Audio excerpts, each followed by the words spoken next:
karena Tuhan adalah sesuatu hakikat yang tidak terbatas, maka di dalam dirinya tuh pasti bercampur sesuatu yang kita lihat paradoks. Kalau misalnya kita meminjam bahasa Quran, huwal awal wal akhir wa zahirul batin, dia awal, akhir, zahir, batin. Nah itu kan awal sekaligus akhir, akhir sekaligus awal, zahir sekaligus batin, batin sekaligus zahir. Ini di realitas nyata, kalau sesuatu objek terbatas, kita tidak akan menemukan itu. Kalau dia tidak di awal, ya tidak di akhir. Kalau tidak di akhir, ya tidak di awal. Artinya kalau kayak gitu, kontradiksi itu akan terjadi karena pada realitas yang terbatas itu. Betul. Tapi tidak pada realitas yang tidak terbatas. Itu. Itu gimana Mas Fahru bilang menanggapinya? Karena tadi kan Mas Fahru bilang itu tergantung persoalannya. Ada yang bisa kontras, ada yang tidak, tergantung konteksnya. Betul, konteksnya. Nah, kalau yang dimaksud dalam arti bercampur, kemungkinan besar memang sulit. Dalam arti tadi, hitam sekaligus putih, putih sekaligus hitam. Karena kalaupun kita mau melakukan itu kan berarti tinggal ngambil angle barang berbeda. Sementara ini kan asumsinya kan berasal dari angle yang sama. Nah, yang saya maksud bahwa dia bisa saja melahirkan keseimbangan, misalnya bahwa hal-hal yang kontradiksi, itu kan kalau dalam tradisi filsafat misalnya, saya masuk dalam filsafat.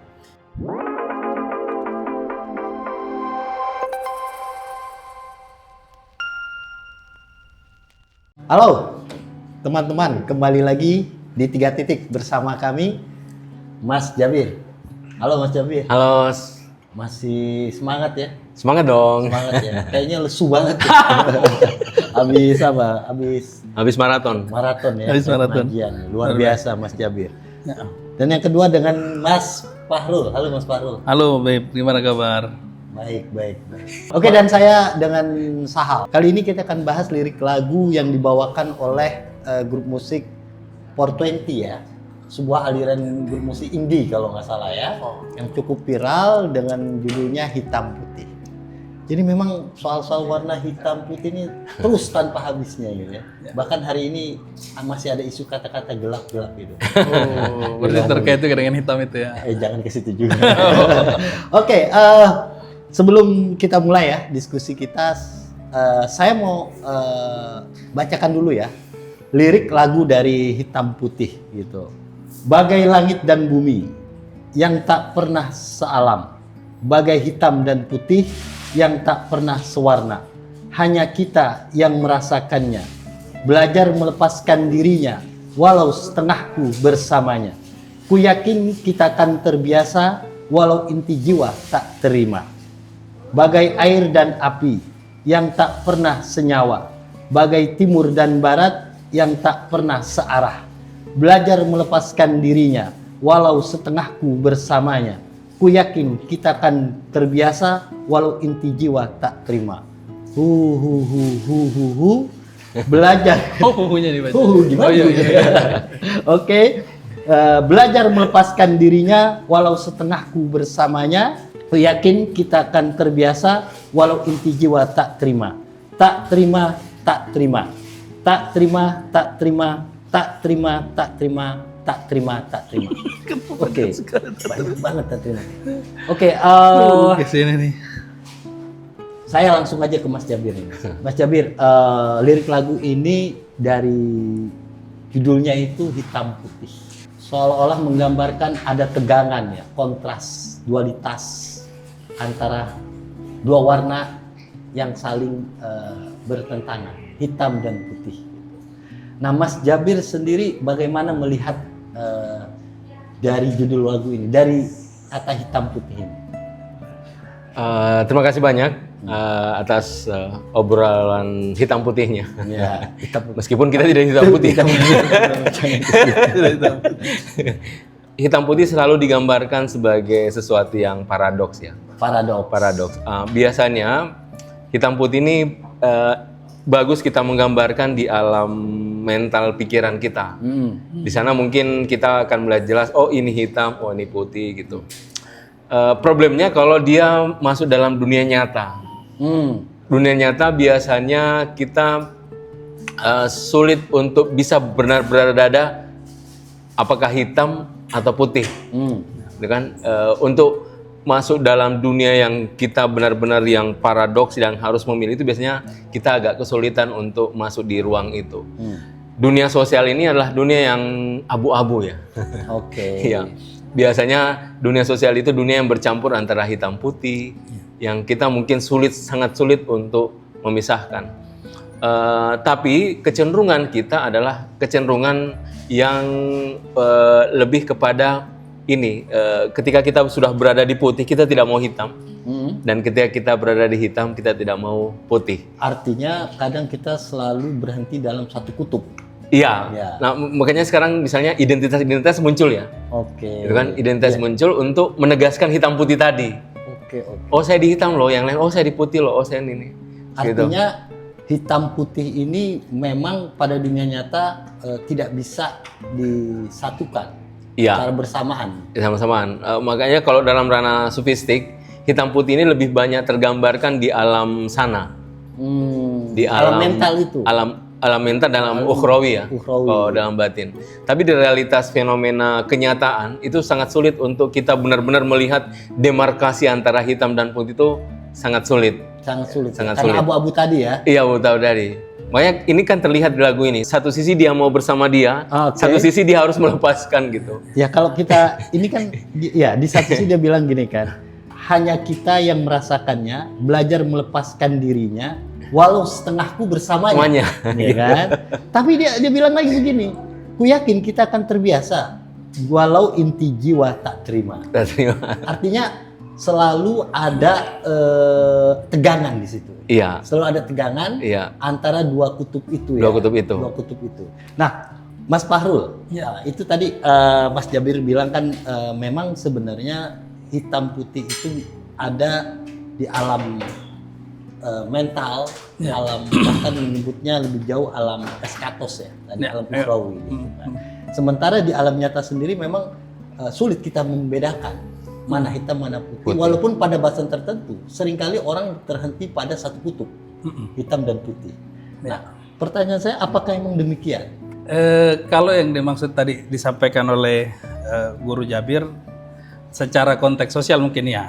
Tapi kalau secara faktual yang terlihat sebenarnya ada yang cukup jelas hitam putih. Satu papan catur. Itu hitam putih Guru. Yang kedua kain poleng. Kain yang biasa dipakai kain Bali itu. Hitam putih dalam tradisi Hindu itu hitam putih. Sebenarnya kalau tadi sedikit digambarkan misalnya dalam tradisi Sufi Islam, mungkin saya sedikit cerita tentang kain poleng dalam tradisi Hindu. Itu di samping menggambarkan dualitas sama. Ada hitam putih, ada baik buruk, ada siang malam. Kalau tidak keliru dalam tradisi Hindu itu mewakili dua, Guru. Satu dewa penghancur, satu dewa penjaga. Penjaga itu adalah Dewa Wisnu, penghancurnya itu adalah Siwa. Tetapi dua hal ini bukan berarti setiap dualitas itu cuma sebatas bertentangan. Dia punya makna lain ya, ini keseimbangan. Balance. Nah, artinya justru itu menjadi penting ya. Penting kalau dalam konteks yang ini tadi, Makanya karena tadi sudah ada pembahasan tentang satu dimensi, saya coba masuk ke dimensi yang lain biar lebih luas aja obrolan kita. Karena memang saya pribadi jujur juga agak kesulitan Guru melihat apa sih maunya si penulis. Sepintas kalau kita lihat ini kan dia seolah-olah orang yang tadinya suka banget pada seseorang, tapi kemudian akhirnya kita terpaksa berpisah sayang. Kurang lebih begitu. Kita tidak bisa lagi sama. Kamu ibarat langit dan bumi dan seterusnya misalnya. Tetapi sisi lain dalam lagu itu saya sempat lihat di YouTube. Ini kan sebenarnya 3 tahun lalu viralnya ya, tapi masih menarik sampai sekarang didiskusikan. Dia memulai dengan obrolan ini tentang nilai yang diajarkan leluhur, kata dia kan, yang mungkin sudah usang, tetapi betul-betul membekas bagi saya, berpengaruh dalam hidup saya. Artinya yang dia omongin ini value sebenarnya. Sisi lain. Value ya? Value. Nah, yang faktual di situ bagi saya, pertama ada dualitas. Cuma memang persoalannya, apakah dualitasnya ini sesuatu yang bertentangan atau berpasangan? Untuk pembuka itu aja dulu. Jadi apakah dualitas ini suatu yang berpasangan atau bertentangan? Bertentangan. Nah kalau tadi Mas Jabir bilang itu kan sebenarnya suatu yang bertentangan di dalam dunia nyata ya. Tapi dia sebenarnya tidak bertentangan secara konseptual. Itu hanya konstruksi mental gitu. Nah, tapi kalau hanya konstruksi mental, bukankah sesuatu justru berangkat dari konsep kita? Betul. Dan problemnya di situ adalah ketika konsep ini berhadapan dengan kenyataan. Oke. Pada realitas kenyataan, ternyata sulit ya untuk kemudian dua hal yang sangat bertentangan ini menyatu dalam satu objek. Kan? Makanya kalau di sini, kenapa dia mudah dalam pikiran kita? Karena dia mudah untuk terpisah. Oh ini hitam, oh ini putih. Jadi kita mudah untuk menyatukan hitam putih dalam pikiran. Tapi menyatukan hitam putih dalam realitas nyata itu dia artinya dalam kehidupan ya? Ya, dalam kehidupan keseharian itu sangat sulit untuk bisa kita berkompromi terhadap hitam sekaligus putih, putih sekaligus hitam. Makanya di sini satu sisi dia pengen hal itu ada di dirinya, satu sisi dia harus melepaskan itu. Itu kan sesuatu yang sangat sulit, sesuatu yang paradoks berkumpul di dalam diri kita. Apalagi diri yang satu gitu. Diri yang satu, apalagi satu ini terbatas ya. Ya, oke. Gitu. Makanya salah satu kalau dalam masukan sofistik, Tuhan itu dikenali dari paradoksnya. Dari paradoks. Turifil asya'u biasdadiha, kan? Gimana tuh? Coba dikeluar. Kayaknya menarik itu. Penggambaran karena Tuhan adalah sesuatu hakikat yang tidak terbatas, maka di dalam dirinya itu pasti bercampur sesuatu yang kita lihat paradoks. Kalau misalnya kita meminjam bahasa Quran, huwal awal wal akhir wa zahirul batin, dia awal, akhir, zahir, batin. Nah itu kan suatu awal sekaligus akhir, akhir sekaligus awal, zahir sekaligus batin, batin sekaligus zahir. Ini di realitas nyata, kalau sesuatu objek terbatas, kita tidak akan menemukan itu. Kalau dia tidak di awal, ya tidak di akhir. Kalau tidak di akhir, ya tidak di awal. Artinya kalau kayak gitu, kontradiksi itu akan terjadi karena pada realitas yang terbatas itu. Betul. Tapi tidak pada realitas yang tidak terbatas. Itu. Itu gimana Mas Fahru bilang menanggapinya? Karena tadi kan Mas Fahru bilang itu tergantung persoalannya. Ada yang bisa kontras, ada yang tidak, tergantung konteksnya. Betul, konteksnya. Nah, kalau yang dimaksud dalam arti bercampur, kemungkinan besar memang sulit. Dalam arti tadi, hitam sekaligus putih, putih sekaligus hitam. Karena kalaupun kita melakukan itu kan berarti tinggal ngambil angle barang berbeda. Sementara ini kan asumsinya kan berasal dari angle yang sama. Nah, yang saya maksud bahwa dia bisa saja melahirkan keseimbangan, misalnya bahwa hal-hal yang kontradiksi, itu kan kalau dalam tradisi filsafat, misalnya saya masuk dalam filsafat, itu di filsuf klasik ini kan kita kenal satu sosok Heraklitos ya kalau tidak salah guru ya. Bagi dia yang esensial dalam hidup itu adalah perubahan. Dan dari mana datangnya perubahan? Itu dari gesekan dua hal yang bertentangan. Bagi dia harmoni itu lahir dari adanya pertentangan-pertentangan. Karena pertentangan inilah yang kemudian melahirkan perubahan. Sampai pada titik ekstrimnya dia mengatakan, gampangnya, agar sebuah anak panah bisa melayang kencang, maka antara busur dan tali busur itu harus dijauhkan dulu baru ditabrakkan. Baru hanya dengan cara itu anak panah bisa melayang. Artinya bahkan pertentangan itu bisa melahirkan harmoni. Nah, dia makanya kemudian menyimbolkan bahwa yang hakikat dalam alam semesta itu kalau berupa unsur adalah api. Karena api itu sangat dinamis, lengkap dengan perubahan di dalamnya. Elastis dia. Nah, kemudian inilah yang kalau saya tidak salah kemudian berkembang bagaimana dialektika itu lahir ya kalau tidak salah. Tesa, antitesa, sintesa. Dia mengatakan bahwa ada satu hal, kemudian ada antinya satu hal ini, kemudian bertabrakan melahirkan sesuatu yang baru. Di sini yang kemudian kalau kita tidak salah ketemu dengan sosok seperti Hegel, di mana dialektika yang tadinya di klasik ini hanya dimaknai sebagai semacam dialog, di sini kemudian diartikan sama seperti yang justru lebih mirip dengan Heraklitos tadi. Lalu kemudian kita bertemu dengan sosok Karl Marx dan yang lain-lain yang intinya justru menggambarkan bahwa dualitas ini tabrakan sekalipun tidak ada masalah. Tabrakan sekalipun tidak ada masalah karena dia bisa melahirkan satu harmoni dengan produk yang lebih baru, yang lebih baik dari dua sebelumnya. Oke, secara konseptual bisalah kita jelaskan misalnya dalam teori filsafat itu dan teori dialektika ya. Iya. Tesis, antitesis, dan sintesis. Pada akhirnya melahirkan suatu sesuatu yang baru yang justru itu adalah ditemukan dari dua hal yang awalnya dianggap kontradiksi. Iya. Tapi kenapa pada kenyataannya tadi yang Mas Jabir bilang, pada akhirnya tetap ada realitas politik misalnya. Ya, kehidupan sehari itu kan real sekali. Bahkan dalam isu-isu identitas keagamaan, kesukuan gitu. Itu tetap menjadi identitas yang menguat pada satu kutub. Seharusnya secara teoritis kan sebenarnya itu hal yang baik. Yang melahirkan sintesis tadi ya. Tapi pada kenyataannya nggak gitu juga. Sebenarnya tidak bisa juga kita simplifikasi bahwa tidak begitu. Karena berubahnya regulasi menjadi lebih baik itu kan justru karena faktor sintesis-sintesis itu. Ada undang-undang saat ini mengatakan misalnya regulasinya seperti A. Fakta di lapangan ini tidak bisa diterapkan. Kemudian kan berarti tesis bertemu, antitesis selalu berubah lagi, segala macam. Cuma memang kalau kita mengatakan bahwa inilah hukum paling benar, ya susah juga. Kenapa? Karena ketika misalnya Karl Marx mengatakan bahwa yang pasti dalam alam ini adalah perubahan, dengan tesis, antitesis, sintesis, nah dia siap merubah nggak pandangan itu masalahnya kan?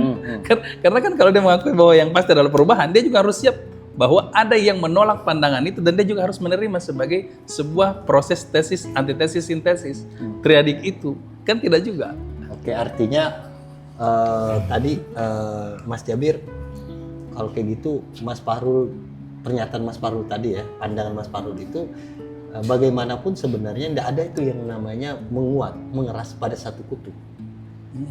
Karena pada akhirnya dengan seiring perubahan zaman, gesekan zaman, perjalanan waktu, sejarah, itu pun pada akhirnya akan terjadi perubahan. Meskipun mungkin secara revolusioner atau secara bertahap dan seterusnya gitu kan. Nah, tadi Mas Jabir, ini kan menariknya Mas Jabir ini selalu dalam perspektif sufistik ya. Nah, itu yang saya kira menarik. Di mana dalam tasawuf selalu mengatakan tidak ada yang namanya bertentangan, wal awal wal akhir gitu kan. Bahkan teori dialektika itu ya, tesis antitesis tesis pun sebenarnya justru tidak mengganggu gitu ya, tanda petik ya, prinsip dasar soal bahwa hitam dan putih, sesuatu yang bertolak belakang itu bisa pada saat bersamaan sebenarnya tidak bertentangan gitu. Nah itu bagaimana ya Mas Jabir ya? Kenapa Tuhan ya selalu menggunakan metafor-metafor yang sifatnya itu saling terkesan secara lettered ya, sepintas ya, itu bertentangan gitu. Misalnya sifatnya misalnya tadi wal awal akhir gitu kan, pengasih, pemarah gitu dan seterusnya gitu. Itu bagaimana ya? Kalau kita lihat ya, ada satu penulis barat tentang judulnya Philosophy and Mysticism. Itu Warren State. Dia mengatakan bahwa kaidah-kaidah sofistik itu beyond rasional, irrasional. Dia menyebut irrasional. Ya, irrasional itu bukan tidak masuk akal, tetapi dia melampaui nalar. Oke. Kita bahas kontradiksi, itu biasanya dalam kerangka logika ya. Kerangka logika. Seperti itu. Kita memahami kontradiksi, hukum identitas. Biasanya itu adalah dalam ranah Aristoteles klasik gitu ya. Kayak prinsip gitu. Identitas itu Nah, prinsip identitas gitu ya. Nah, tapi ketika Warren State dihadapkan kepada satu realitas yang mengalir dalam segala realitas, kata Warren State, ini kita tidak bisa lagi menjamahnya dengan rasional kita.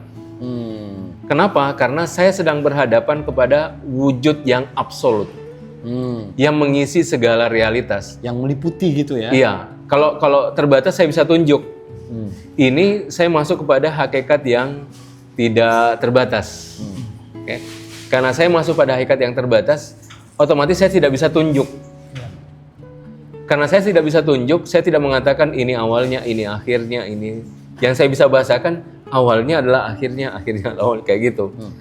Kalau dia terbatas, saya bisa tunjuk, oh ini awal, ini akhir, ini zahir, ini batin. Karena masing-masing terbatas. Betul. Tapi karena dia adalah hakikat yang terbatas, dimanapun saya tunjuk, awal sekaligus akhir, kan zahir sekaligus batin, dimanapun saya tunjuk. Betul. Itu.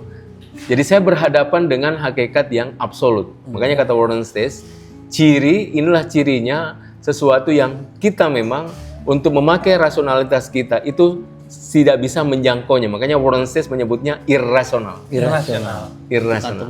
Beyond rationality. Nah. Oke. Bisa nggak kalau kayak gitu perspektif atau paradigma sofistik tadi ya, irrasional itu dipakai sebagai cara kita dipraktikkan dalam kehidupan sehari-hari, dalam melihat hal-hal yang dianggap ya secara kasat mata itu atau realitasnya itu bertentangan. Saya langsung masuk ke teks saja ya. Oke, disesuaikan dengan teks. Lagu, misalnya di sini ada kata-kata bagai langit dan bumi yang tak pernah sealam. Iya. Jadi ini bahasa manusia yang menyadari bahwa ini realitas yang terbatas dan bahkan dia mulai memparadokskan hitam putih bahwa ternyata langit bumi ini tidak sealam. Kalau kita lihat sekarang ini sealam, ini menarik teksnya kan. Jadi kata dia, bagai langit dan bumi yang tak pernah sealam. Karena dia melihat langit ya di atas, bumi yang di bawah. Karena dia di atas ya di atas, di bawah ya di bawah. Akhirnya ini dua realitas yang tidak pernah sealam gitu. Karena langit tidak pernah turun ke bumi, bumi tidak pernah naik ke langit. Makanya dia tidak pernah sealam. Dia sesuatu yang seperti hitam putih. Yang tidak pernah bertemu. Sewarna ya? Iya pernah sewarna. Kalau hitam ya hitam, kalau putih ya putih. Makanya yang tak pernah sewarna, gitu kan? Bagai hitam dan putih yang tak pernah sewarna. Nah, hanya kita yang merasakannya, belajar melepaskan dirinya, walau setengahku bersamanya. Artinya kita sebagai manusia menyakini kepada sesuatu yang terbatas dan melihat fenomena di luar ini juga, pasti melihat sesuatunya juga dengan segala keterbatasan kita. Kayak gitu. Jadi untuk melihat tadi kaidah-kaidah seperti beyond rationality itu tidak mungkin saya terapkan kepada realitas yang terbatas. Artinya justru itu kaidah itu berlaku bagi realitas yang absolut. Iya betul. Yang tak terbatas. Itu betul. Absolut ya. Nah Mas Fahrul, saya masih ke teks lagi ya. Coba saya ke Mas Fahrul. Mas Fahrul sebenarnya di teks kedua itu kalau kita baca selanjutnya ya.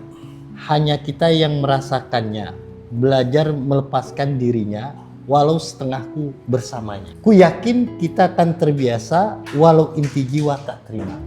Nah ini kan seolah ingin menggambarkan bahwa gue ini ingin lepas dari dirinya. Dirinya ini kan mungkin hitam kali simbolnya ya. Dari hitam gitu ya. Dari warna yang berkontradiksi gitu kan. Nah aku lihat, tetapi gue yakin bagaimanapun setengah diri gue masih ada di situ. Dia nggak bisa gue lepasin sepenuhnya gitu kan. Tapi dia bilang lagi, tapi gue yakin ini akan terbiasa, kok akan bisa gitu.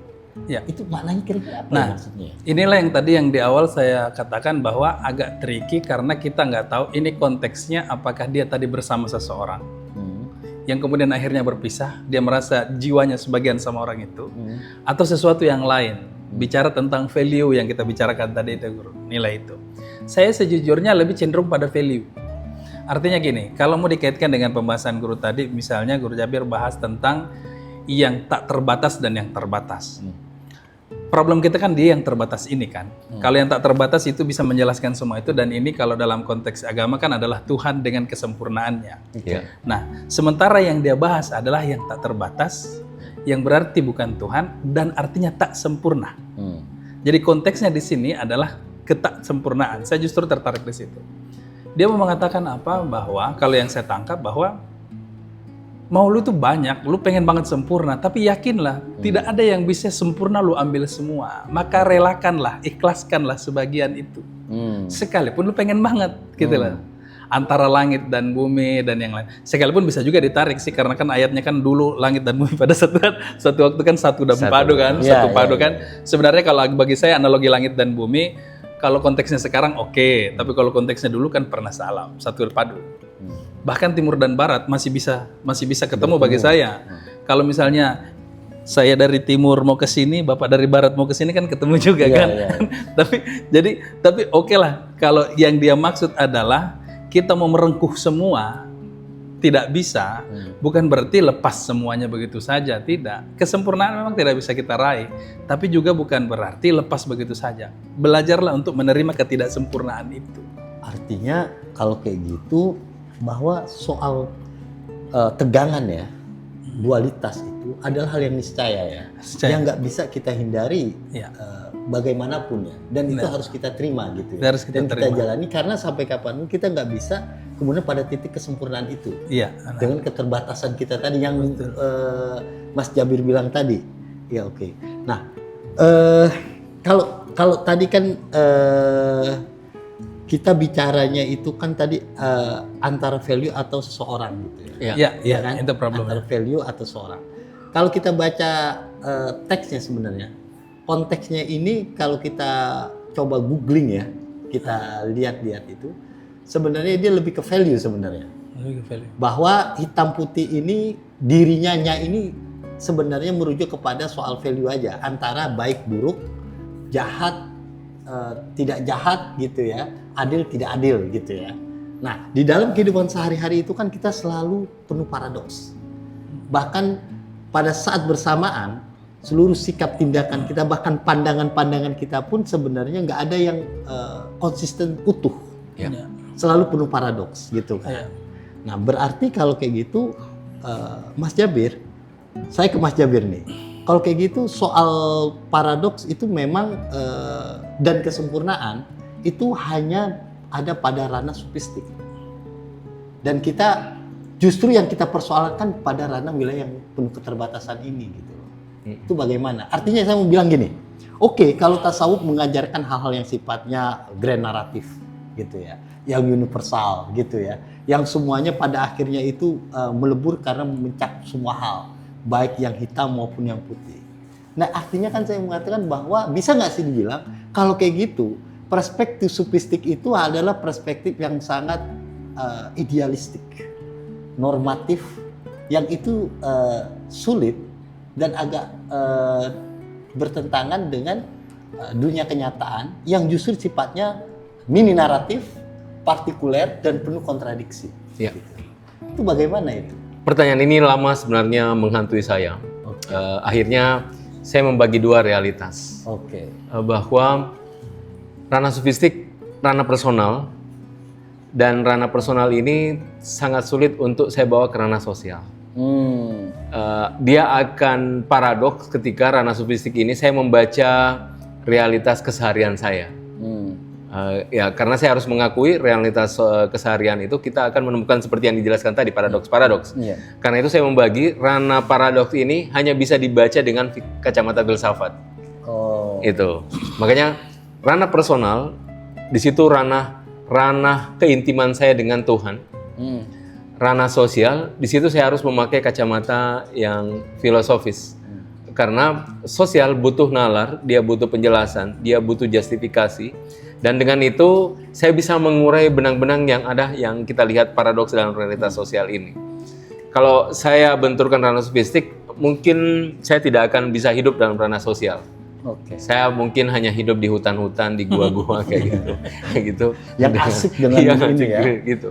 Makanya Tasbihnya besar-besar. makanya untuk mempertemukan dua ini saya harus punya kacamata. Ranah personal saya adalah ranah keintiman saya dengan Tuhan.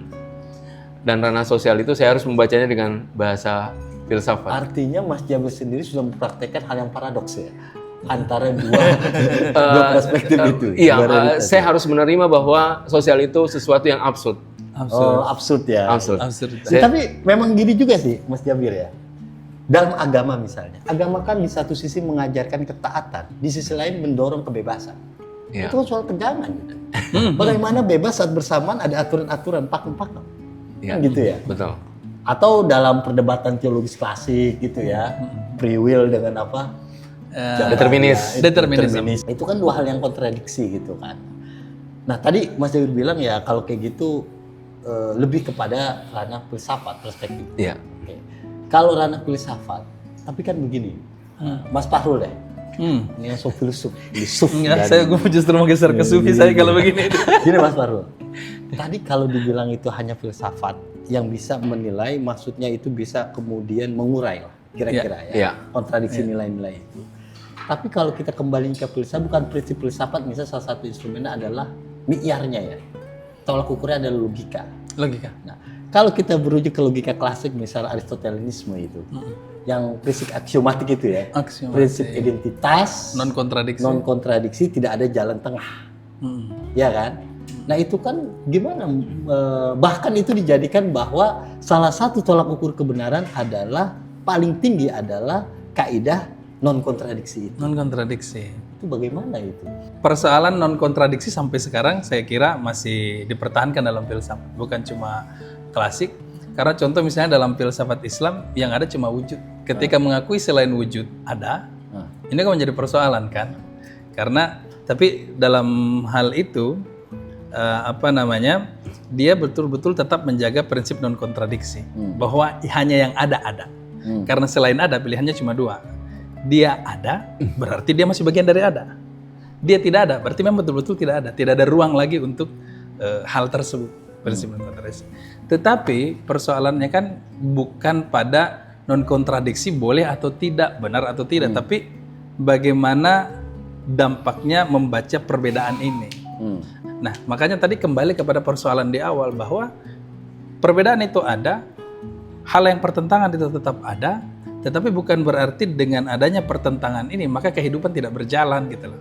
Malah justru pertentangan ini yang kemudian melahirkan kehidupan yang lebih dinamis. Karena syarat perubahan itu kan adanya pertentangan itu. Adanya pertentangan ini.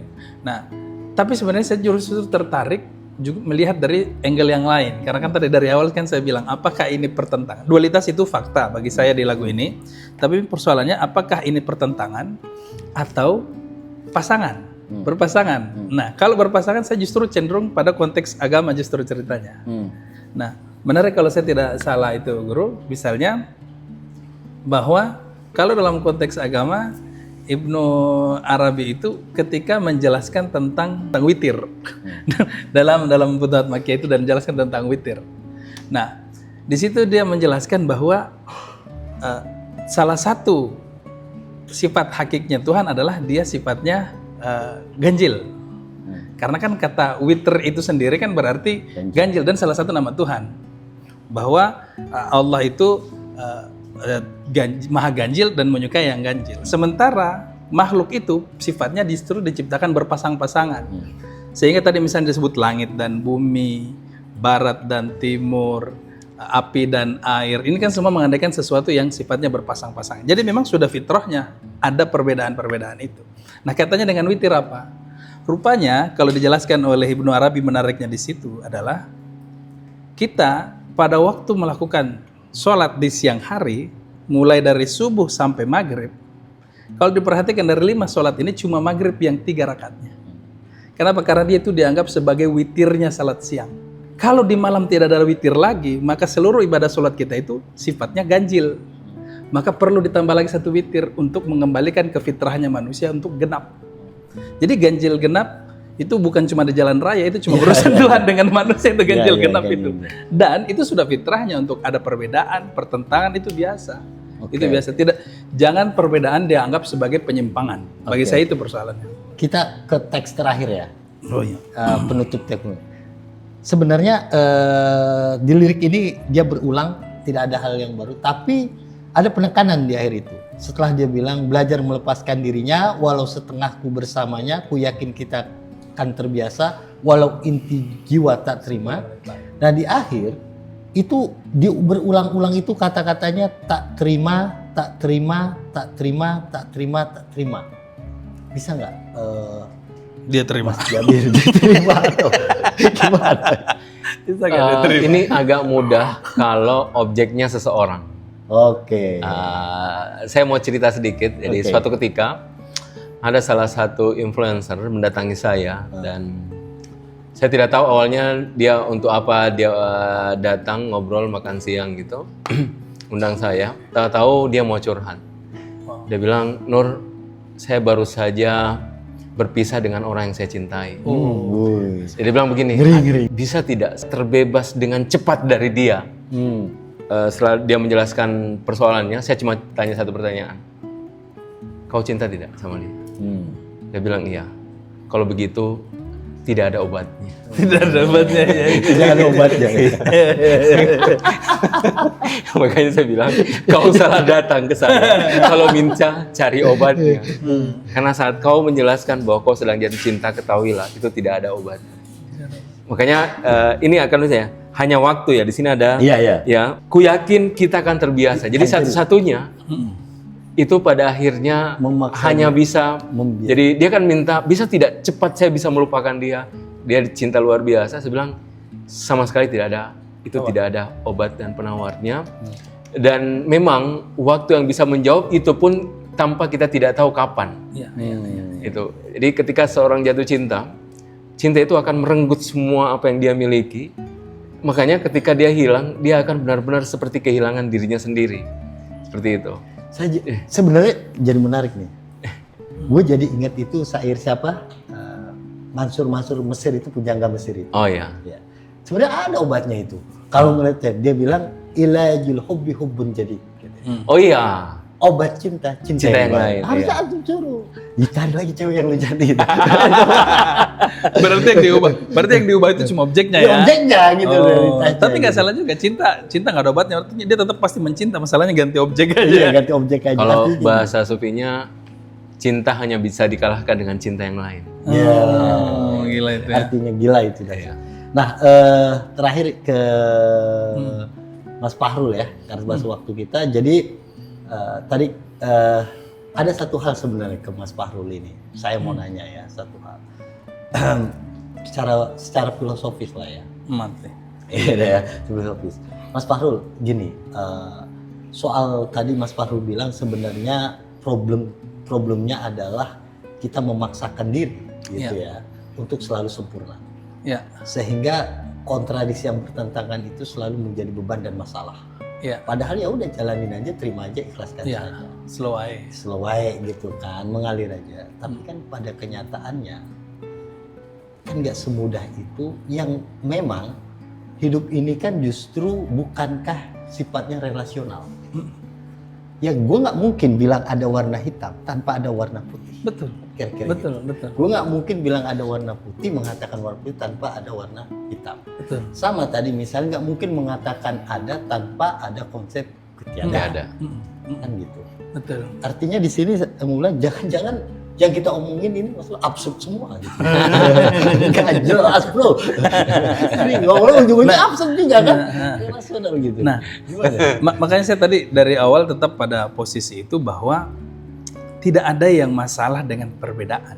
Oke. Perbedaan itu faktual, aktual di luar sana, tajam dan terpercaya. Karena konteksnya kita bicara yang terbatas kan ya Guru ya, yang terbatas ya. Persoalannya adalah bagaimana meresponnya. Nah, kalau misalnya gue masih gagal move on dan yang lain-lain, saya mau closing dengan satu bagian yang justru pada episode ini saya belum lakukan, cerita. Oke. Nah, Singkat ya. Singkat. Iya. Ada seorang guru yang dia mau mengajari muridnya tentang kebesaran hati. Di samping danau dia ambil gelas, disuruh muridnya pegang gelas itu, kata dia. Lalu sang guru bawa 2 genggam garam. Satu dimasukkan ke gelas, satu lagi dilempar ke danau. Lalu dia sampaikan, coba yang di gelas cicipi. Dia cicipi, asin banget. Oke. Sekarang pertanyaan saya, kalau danau itu kamu cicipi, dia asin apa enggak? Kata dia, nggak mungkin lah Guru. Kenapa? Garam segenggam itu tidak mempengaruhi sedanau. Ya. Maka perluaslah hatimu, belajar menerima itu. Jangan menjadi sekecil gelas yang hanya karena segenggam garam dia merasakan asin, baper banget, terdampak banget, dan yang lain-lain. Belajar perluas hatimu sama seperti danau, sehingga dilempar sekarung garam pun tidak terasa. Apalagi cuma segenggam. Barakallahu li wa lakum fil Qur'an. Oke, baik. Baik teman-teman sekalian, demikian diskusi kita tentang lirik tadi, tentang hitam putih. Pada akhirnya sebenarnya soal kontradiksi pertentangan itu adalah suatu hal yang niscaya dan tidak perlu kemudian itu menjadi sesuatu yang menjadi beban, menjadi sesuatu yang kita paksakan untuk kita tidak terima gitu. Kita harus belajar dengan kopi gula aren. Iya. Betul. Anda bayangkan kopi pahit, gula ya manis. Tapi kok bisa yang pahit dan manis bersatu, jadilah kopi gula aren. Maka mari kita bersama-sama mulai saat ini menjadikan kopi gula aren sebagai paradigma kehidupan sehari-hari kita. Demikian dan sampai jumpa. Jangan lupa like, share, dan yang paling penting komen. Kami butuh sekali komen teman-teman sekalian. Oke? Oke. Assalamualaikum warahmatullahi wabarakatuh. Waalaikumsalam warahmatullahi wabarakatuh.